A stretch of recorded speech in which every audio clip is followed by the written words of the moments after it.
మాజీ ఉప ముఖ్యమంత్రి వైసీపీ కీలక నేత ధర్మాన కృష్ణదాస్ సంచలన నిర్ణయం తీసుకున్నారు. ప్రత్యక్ష రాజకీయాల నుంచి తప్పుకుంటున్నట్టు ప్రకటించారు. వైసీపీతో రాజకీయ ప్రయాణం కొనసాగిస్తూనే ఎన్నికల్లో పోటీ చేయకూడదని ఆయన నిర్ణయించుకున్నారు.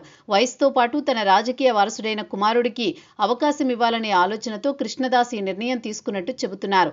అసెంబ్లీ ఎన్నికలకు ఇంకా 3.5 సమయం ఉన్నందున ఇప్పటి నుంచే కుమారుడు కృష్ణ చైతన్యను ప్రజల్లోకి తిప్పి భవిష్యత్తు నాయకుడిగా తీర్చిదిద్దాలని కృష్ణదాస్ భావిస్తున్నట్లు తెలుస్తోంది.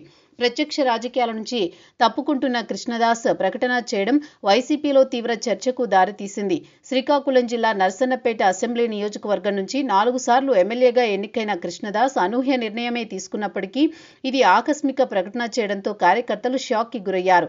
2004లో ప్రత్యక్ష రాజకీయాల్లో వచ్చిన కృష్ణదాస్ 2009 ఎన్నికల్లో కాంగ్రెస్ తరపున రెండోసారి గెలిచారు. ఆ తర్వాత వైసీపీలో చేరిన 2012లో ఎమ్మెల్యే పదవికి రాజీనామా చేశారు.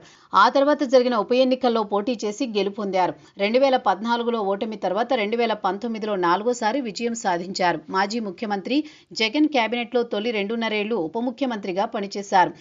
నిజానికి గత ఎన్నికలకు ముందే ఆయన పోటీ నుంచి తప్పుకోవాలని భావించారని వార్తలొచ్చాయి. అయితే పార్టీ అధిష్టానం ఒత్తిడితో తప్పనిసరిగా పోటీ చేయాల్సి వచ్చిందని కార్యకర్తలు చెబుతున్నారు.